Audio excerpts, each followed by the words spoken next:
What's going on, Bulls fans? Welcome to another episode of Chicago Bulls Central, your number one spot for everything Chicago Bulls related. And on today's episode, it's a mailbag episode Saturday, so you already know it's going to be filled by your voicemails. But before we get into that, we are going to talk some about this video DeMar DeRozan dropped last night in regards to his summer, how he spends time training, and everything. We're going to get into all that, plus your voicemails right after this. You are now tuned in to Chicago Bulls Central, your number one place for all Chicago Bulls news and content.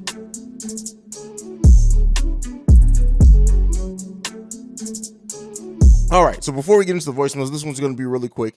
DeMar DeRozan dropped a video last night that I think everybody should check on. And on top of that, it seems to be an episode 1 on a series that he's going to be releasing of just how he goes about his summer. His trainer talks heavily in it. He talks about his relationship with his trainer, how they're basically like family, the work that he puts in, and just getting to see him, like the workout in the pool, and how him and his, I don't want to call it an entourage, but him and his people work out together. And like, this just goes to show to me, I looked at this and I saw this when it dropped last night, and I even posted the clip that he posted. I reposted it here in the community tab, because it's one of those things that you watch and you realize the work that he puts in. And it's not surprising how revered he is in the NBA by players. We know that there's a lot of doubt thrown his way by pundits and things, but it shows why the players respect him. And it also, what I've been saying all summer is that the work that DeMar DeRozan has done this summer, the work that he showed, the work ethic he's shown Patrick Williams, hopefully Dalen Terry, Ayo Dosunmu, is going to be something that's going to be paying off for the Chicago Bulls for years and years after DeMar DeRozan's gone. And this just nailed that home. Just seeing how he works, seeing how he talks about, having his body at physical condition as well as his mind. And, it was a great video to watch. And this is an insight that we don't usually see from NBA players. We may see some pictures. We may see them go to pro-ams and do things like that, Drew League. But we don't really get to see the work. And this type of series that he's doing, it really is like, it's a new insight to a player and their mindset and how they go into the offseason that I can't think of too many times we've really gotten to see it at this level and in this depth. And he's put a lot of work into it. So go and check out DeMar DeRozan's YouTube page for this. Check it out. It's a great video. And like I said, if you are a DeMar fan, or hell, even if you're a Bulls fan and you know that he's mentoring the younger players on this team, it's just something that just makes you feel good as a Bulls fan, and good that he is the veteran on this team and that he's taken these younger players under his wing, and even Zach LaVine. And it's just great. I was wowed by it, right? I was wowed. And the fact, Chuck Swirsky had tweeted the day before that, DeMar was going to drop a video of his summer and some of his teammates were going to be in it, but this was at a different depth than I even expected it to be. And, like I said, just a whole new insight on just the work that goes in his mindset and everything that I've learned about DeMar since he's become a Bull, and just hearing him talk about the game and everything. Like, this guy is like, you see more and more and more, like, why they call him Cornrow Kobe, why he is a Kobe Bryant disciple, like, and the fact of how that's going to pay off for everyone else that's on this team. But like I said, I don't want to gush over it a little bit too much. So make sure you go and check that out. It's just something that dropping when it did, a few days before media day, everything is just amazing. And I don't know how often he plans on dropping it. I don't know if it's going to be succession in days, if it's going to be one a week or randomly. I don't know how many episodes it is, but this was a great thing to watch, and I think you guys will enjoy it too. But all right, let's go ahead and move into that. Let's get into what we're here for today on the Mailbag episode. This one's from Tony. Haize, what's going on, man? This is Tony from Bulls Nation Station. It's the first time on the voicemail. I've been meaning to get on it, but just want to say, man, once again, you're killing it. You inspire me with everything I'm doing with my content, and I just want to appreciate you for everything you're doing for the Bulls community.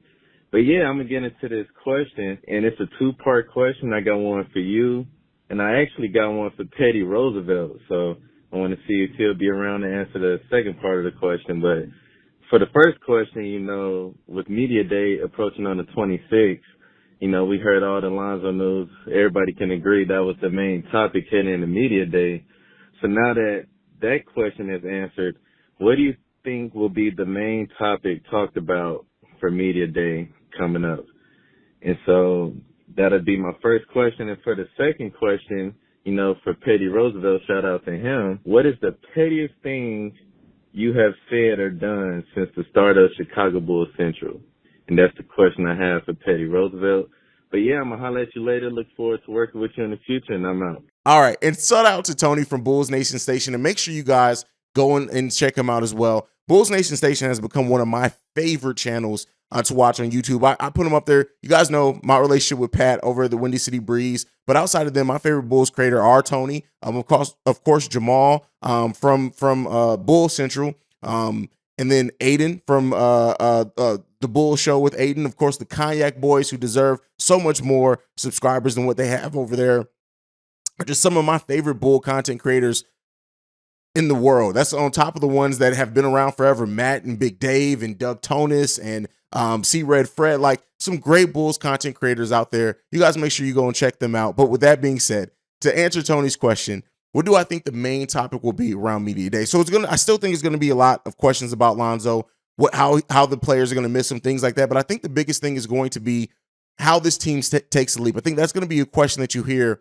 a lot, is with the improvement that the other teams have made in the East.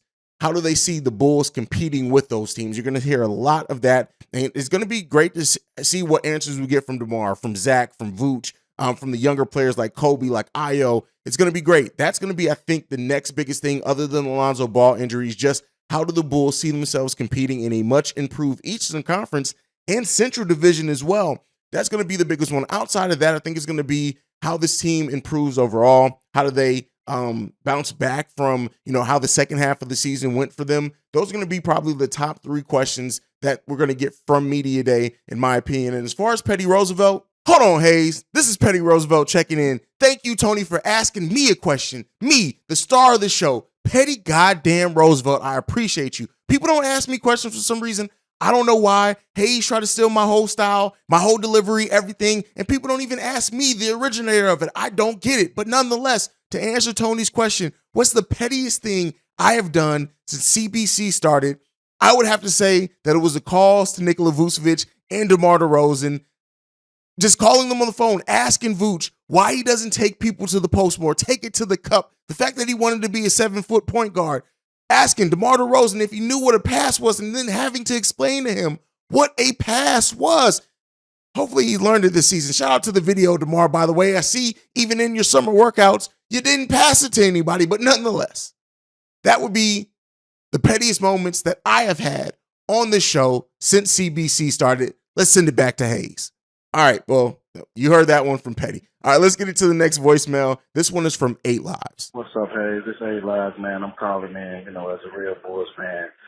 Hey, man, I just want to call in to say, F-U-C-K Bogdanovich, or whatever his name is, we don't need him.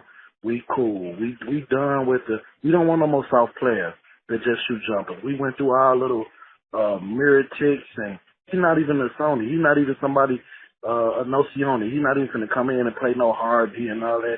He just shoot threes. We good on that. He good on Detroit. We good. Today I called in and speaking about Derrick Jones Jr., my boy. Let me tell you something, man. We got another secret weapon right along with Green. Man, y'all just don't know what this boy Derrick Jones Jr. gonna do playing and not being injured. I've been watching some highlights of him, man. We got this dude almost dunked from the free throw line against the Denver Nuggets. We got a guy that a lot of these players that's getting traded, they can't do what he could do.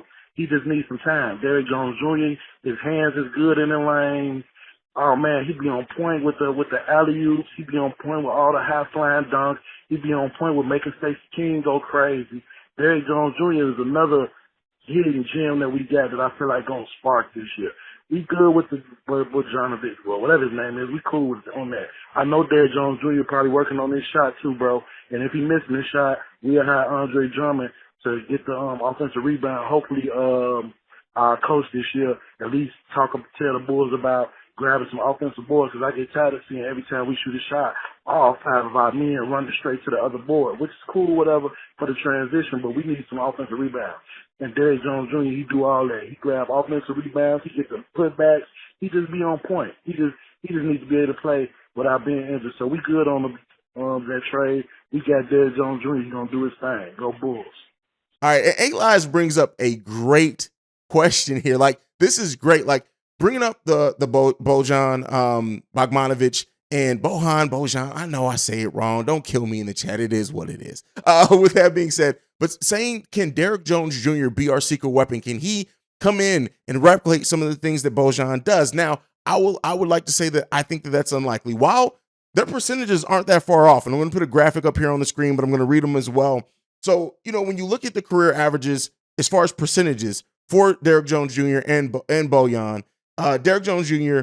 Career for his career is a 50% shooter from the field, 29% from three-point range, 69% from free throw range, 3.4 rebounds, 0.7 assists, 0.7 blocks, 0.7 steals. That's his career averages for Derrick Jones Jr. So now when we go on to Bojan, his is this.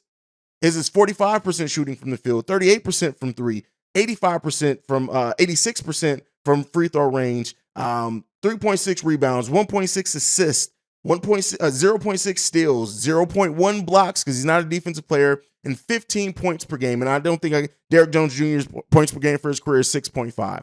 So while the kind of the raw averages, the shooting split, so to say, are very similar, right?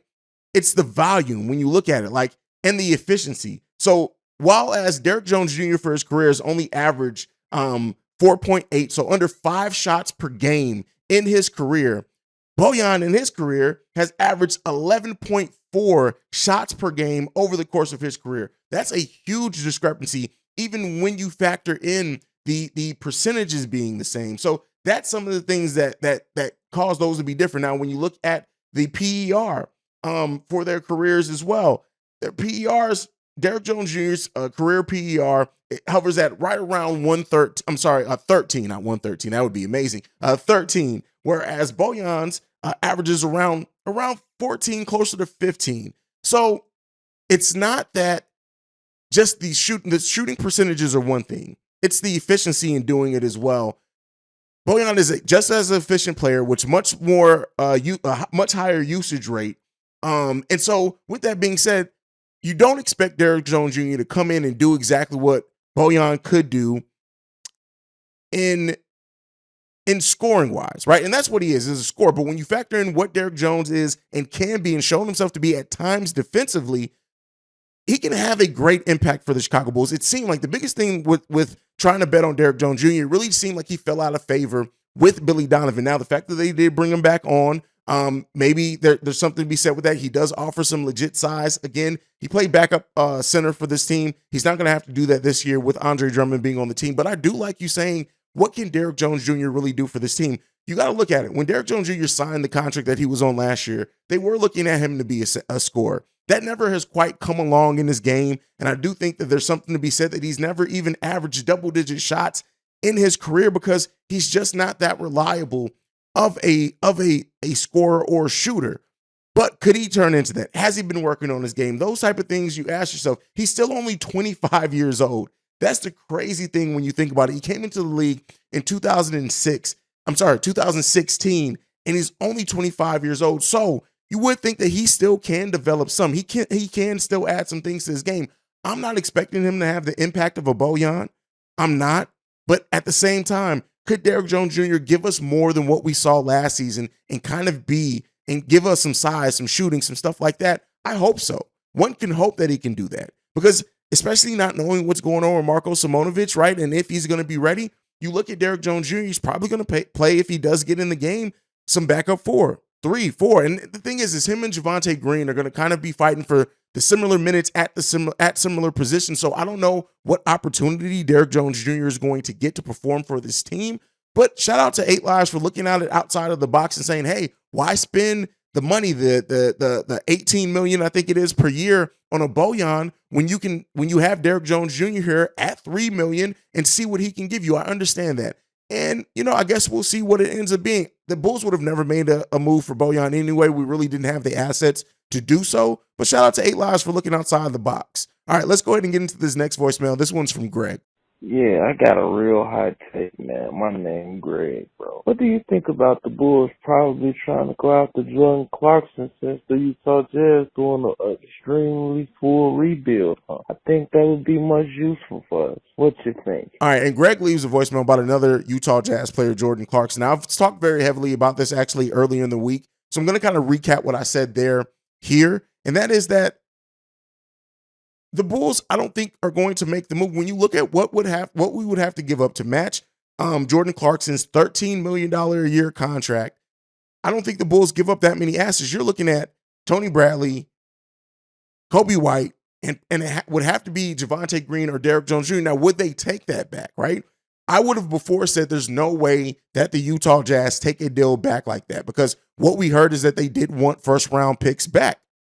But now looking at what they did do for Bojan and what the trade that they did do, they didn't take over any hugely long-term money. They did create a nice almost $7 million trade exception.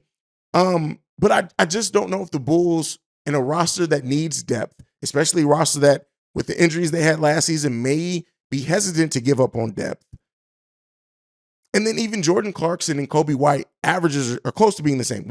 Jordan Clarkson is a better player than Kobe White, I'm saying. At least what's been shown yet. If Kobe takes a leap, if he does do some developing in his first full offseason, that would make it even harder to make that move when you think about all the other assets you would have to give into that. 3 for 1, and then even then too, keep in mind, the Utah Jazz, I don't even know if they have an open roster spot to just accept that salary back. So they would probably still have to send an additional player as well. I just don't see that deal going down. I would love Jordan Clarkson on this team, theoretically. Like what he offers, what he can be, what he has shown, I would love to have Jordan Clarkson on this team. But when you look at it having to be under the confines of a trade, that is where things start getting a little difficult, and you can start seeing, hey, maybe this won't happen. So I'm doubtful that it will happen. I'm doubtful that they do go out and make a trade for Jordan Clarkson. I could be wrong, but while I would love the player on the team, I just don't see the Bulls making that type of move.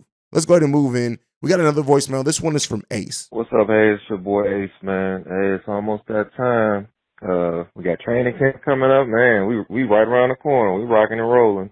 But I was calling, man. I had just seen your take on this new signing about Giannis's brother, and you said before I can even get to it, I was like, man, they could have just kept McCourt Maker. It's the same.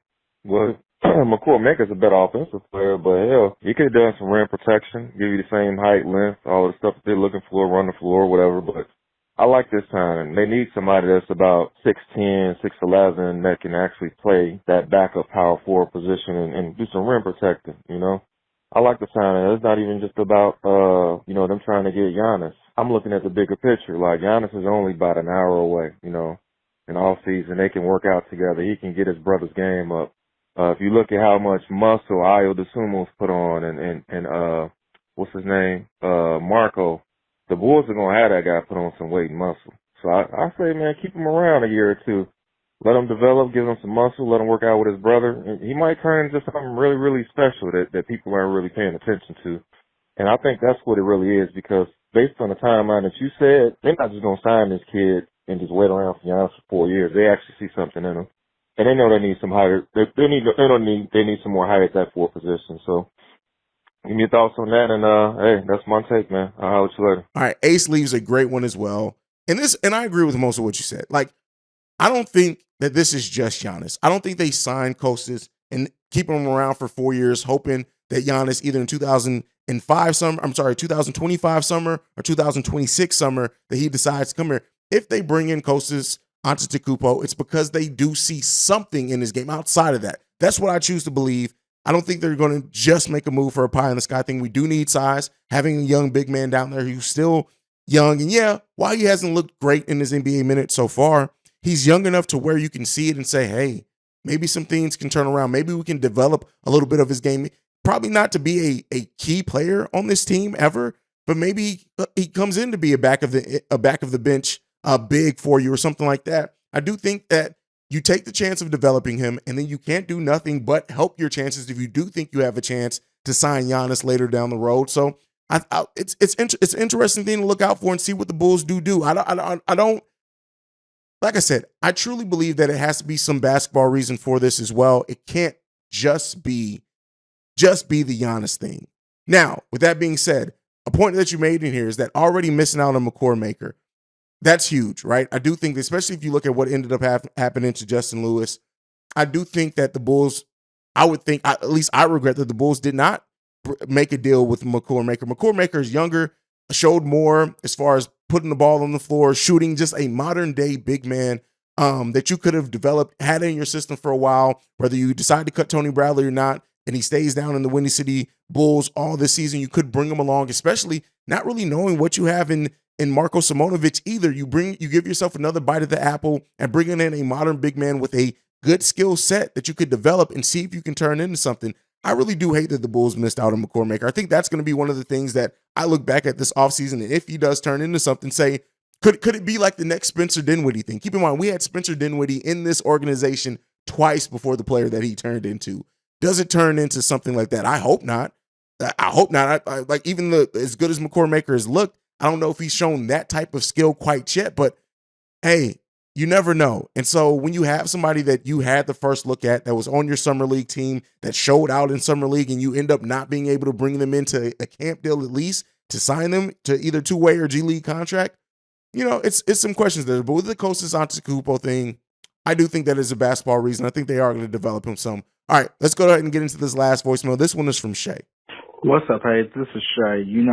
A lot of people talk about the collapse that the Chicago Bulls had in the second half of the season. Some people blame it on the Kardashian curse after we got Tristan Thompson because that's when it started happening. But let's keep it real here. For the most part, before even making the playoffs this past season, this was a fairly young team. Now, I know what you're going to say. Oh, Alex Caruso has championship experience. Tristan Thompson had championship experience. DeMar DeRozan went far in the playoffs. Vucevic, although he hasn't had many, has gone to the first round and second round. But let's be really honest with ourselves here. This was still is a fairly young team. Now, it's kind of hard when you've never been in that situation of winning and closing games and preparing for the playoffs. Hell, even Zach LaVine and Lonzo Ball, who have never been to the playoffs before then. And I feel like a lot of people have truly missed that, did truly miss out on that because of the hot start that we had. Hey, and with all due respect, I think even you missed that a couple of times due to the fact of how much of a hot start that we had. And I feel like people don't take that in consideration. These were at the time young, inexperienced guys. So I wouldn't expect them to know what to do, even if they did have the number one seed throughout the whole beginning of the season when it comes to, trying to keep good position in a playoff season or even knowing how to win games when the season gets wrapped up and playoff time gets ready to start. Anyway, tell me what you think. Shay brings a great point, and one that I think is overlooked, especially when Bulls fans and other people talk about the Bulls collapse and talk about, hey, this Bulls team didn't get better and make the big moves, is the internal development. And that's really what it is and what Shay's talking about and saying that we had a lot of young players that were still learning how to win, that hadn't had a playoff series. And Zach LaVine, well, just about everybody on this team outside of DeMar DeRozan and Nikola Vucevic, for the most part. Alex Caruso as well.